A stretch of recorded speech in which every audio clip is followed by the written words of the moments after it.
Yes, mate, how's it going? My name's Lee.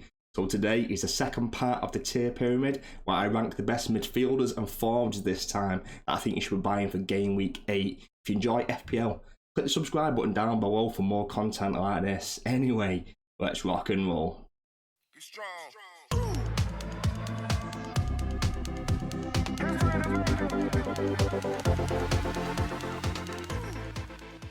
So there's only one player that can make it into the S tier from the midfielders and forwards. I've gone for Heung-min Son. 9.3 million, 26.3% owned, plays for Spurs. We all know what he's done so far. I've highlighted some player stats in the bottom right hand corner. He's got 51 points so far, averaging about 7.3 points per game. 6 goals, including the hat-trick up against Burnley, but no assists. Some of his stats per 90. He's getting 0.69 expected goal involvements per 90, and that's broken down into 0.47 XG and 0.22 XA. So he is probably overdue an assist anytime soon, and he's racking up decent stats in terms of XG and XGI. Little kind of like side note and caveat to that, he has been getting taken off early regardless of result. The past few games he's been getting taken off around the 70-75 minute mark. Regardless of the result, whether they win, losing or drawing, I think that will continue. He hasn't trained this week, and there is some concern that he might not even play on the weekend. If you are considering some for a captaincy, do bear in mind that he is only going to play 70-75 minutes if he does start, and if not, he's going to come on for the last 20 at the end anyway. So I probably wouldn't opt for Son as a captaincy shout. I'd much rather lean more towards Haaland and Salah. Personal preference. Only because Son isn't going to play those 90 minutes, and obviously if you've got more time on the pitch, you've got more chance to make an impact on the game, score goals, get assists, so on and so forth. But Son, priority numero uno, only S tier midfielder and forward I think you should need to bring in for this game week. In the A tier, which is the next in line, the succession, the heir to the S tier, not quite making it up to that top level, but still a great buy, still a really, really good buy this week and for the future weeks coming up. First up, Ollie Watkins, coming off the back of a hat-trick against Brighton.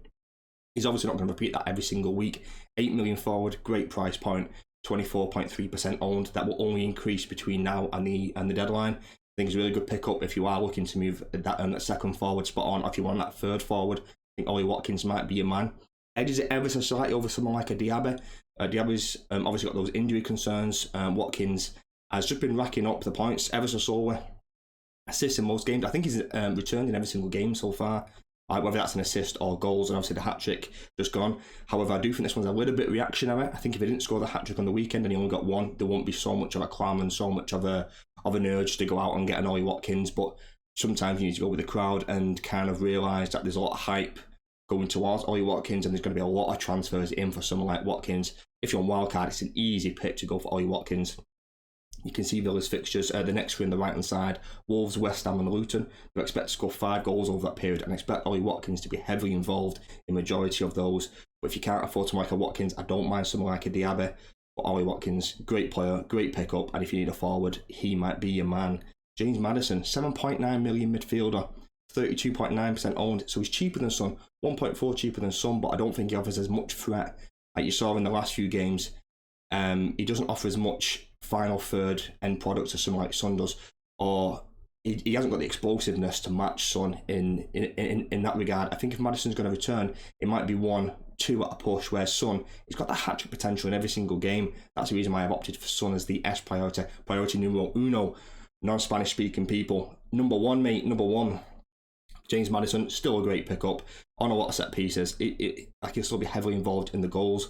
Luton will sit in that low block, so I think Maddison will get a lot of the ball, whether he can create from deep, take those long range shots, take those free kicks. I think he might be quite potent, and if you haven't got Maddison, then you maybe need to think about how you can get him in. Same as Ollie Watkins and Son. If you're on wildcard, these three are just essential to put in straight away. Like, I wouldn't mess about with either one of these. And I think with Spurs as well, and they've still got a decent run coming up as well, as you can see in the bottom right hand corner. Luton, Fulham and Palace. They're not expected to keep a lot of clean sheets. I think that's a little bit harsh, but they still expect to score 4.7. Around 5 goals in those 3 games. I think that's being a little bit harsh again. I think they could easily score 6, 7, 8 goals within this time frame. It wouldn't surprise me if they batter Luton 4-0 and Son and Maddison are heavily involved. So if you haven't got either of those, I would desperately try and get one of those in. If you can't afford Son, get Maddison. But if you can afford Son, I would prefer to go and get Son instead. sneaking into the B tier, and this is a decent buy. Not good, not bad, just decent, mate. Just not bad. You know what I'm saying? Just really, really good pickups. So, like I was talking about Diaby then, if you can't quite get to a Watkins, or you've already got your forward slots full, then I think Diaby is a great pickup at that 6.7. Same as a few of these. He has got some injury concerns. I'd probably hold off. Villa are playing tonight in the Europa League. Probably see what happens in that. If he's on the bench, might not be a bad pickup moving forward, but 6.7 midfielder, 12.8% owned. He's almost playing like a number 9, like he's playing like a joint forward of Ollie Watkins. I don't think he's out wide. He's very much up there, in and around the goals. He got 2 assists in the last game, and he could have easily returned and scored a goal. He's been pretty potent this season. I think that will continue. Villa got great fixtures for the next 5, 6, 7 games, and I expect Diaby to be heavily involved in goals and assists within that period. Luis Diaz, obviously very unlucky with the VAR decision, the whole debacle around that.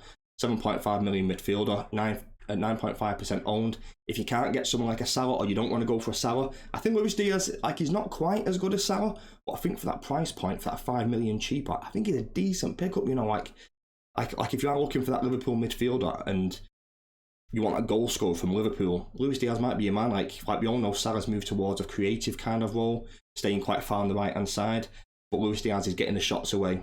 And he returned a fair few times this season, and I expect that to continue, especially now that I've had a couple of red cards in with the likes of Curtis Jones and Jota. I think Luis Diaz will start on that left wing. I think it'll be Nunes up front. There's also been some injury concerns around Gakpo. I believe he went off with an ice pack on his knee. So I expect Luis Diaz to start left wing, Nunes up front, Salah on the right. Same with Ollie Watkins. We'll get some information from the Europa League tonight to see what Klopp is kind of going for. We all know that Klopp is going to prioritise the league anyway, so it's going to be a weakened side.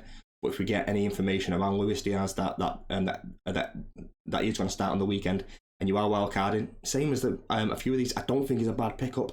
If you want to take a bit of a punt on a 9.5% owned player, Luis Diaz might be your man. If you can't afford someone like a Salah, the last player in the B tier as a decent buy, I think it's Dominic Solanke, and I think he's been overlooked a little bit. 6.4 million, 2.4% owned, so major differential. But you can see Bournemouth's fixtures: Everton, Wolves, and Burnley. Expect to score around 5.2 goals over that period. They've been a little bit unlucky with their schedule so far. Had a lot of tough games, and I think they've played pretty well. Every game I've kind of seen them, they looked high energy. They make the games difficult for their opponents, and Solanke will be involved. I think he might even take penalties as well. I'm not sure who is their penalty taker. Like it could easily be Tavernier or Billing or something like that. But I expect Solanke to be heavily involved. Obviously, Areola is their coach. He comes from the Bielsa school of thought around style of play. And Solanke might be that next Bamford. And if he is that Bamford from Leeds from a few seasons ago, Solanke's going to be involved, and he'll get goals, and he'll get assists, and he'll be heavily involved in kind of everything Bournemouth do. Everything's going to might tailor through that. So I think it's a decent pickup if you are looking for that major differential player. I'm not saying he's he's a better buy than some of these others. If you're looking for that differential player, I think you could do worse than Dominic Solanke. That's all I'm saying. Coming in at the C tier, and these are players that I'm seeing a lot of people transfer in. And if you go on the FPL website and you sort by transfers in for this round, some of these players are being brought in by the masses, by the thousands. Starting with Neto, I think he's a decent pickup, and none of these players are bad players, and they're not necessarily bad pickups. I just don't like them as picks personally. Neto, but he's been on fire, and Wolves, they've got the odd good game in there. They've got Villa this week, Bournemouth next week, Newcastle the week after that. They expect to score around 4.4 goals.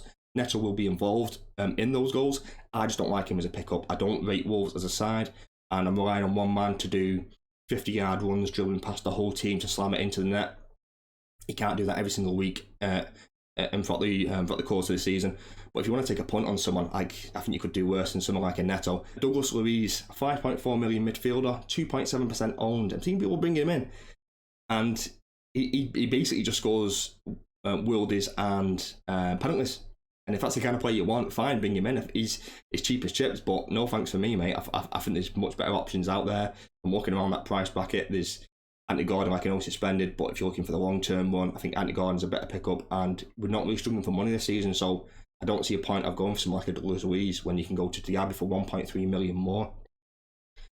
He's not going to continue this form on. They're not going to get penalties every single week, so don't really like him as a pickup. Dominic Calvert-Lewin scored 2 in the past 2 games. Is he back? I'm not sure. There's a lot of injury concerns, obviously, around Dominic Calvert-Lewin, and that puts me off massively. But Everton have got a nice game this week, but after this, they've still got Liverpool and West Ham. I'm seeing people bring him in.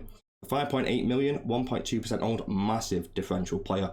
Don't like it at all. Don't rate Everton, but I just need more information. If Calvert-Lewin can stay fit, and I might need 5-10 more games of him starting every single week, playing 90 minutes before I'm taking that risk. But I don't want to bring a player in that I need to transfer out in 2 weeks because he gets injured. Too much risk involved in it. No thank you, mate. I'll pass and I'll move on to somebody else. I'd rather get someone like a Dominic Solanke for 0.6 million more. Personal preference for me. And the last player is Alexander Isak. 7.5 million forward. 20.3% owned. I'm not even convinced of his minutes in the league. Like we all know he's going to start in the Champions League. I think Callum Wilson is going to start as a Newcastle number 9 in the league. For 0.5 million more, I'd rather get someone like a Watkins. I'd rather even go down to Solanke. I'd rather get Alvarez. Like there's better options out there, in my opinion, than Isak. If I want anyone from Newcastle and from that forward line, like it would be Callum Wilson. If Callum Wilson starts, he's on penalties. He hogs a lot of XG, and we all know he's an elite level goal scorer. 20% owned. Alexander Isak. No thank you, mate. I'll pass on that. Have I missed any players from this tier list? Are you considering any of these players? Are you on wildcard? Have you got any of these players in your team right now? Leave a comment down below. Let me know your reasons why you're thinking of any of these players.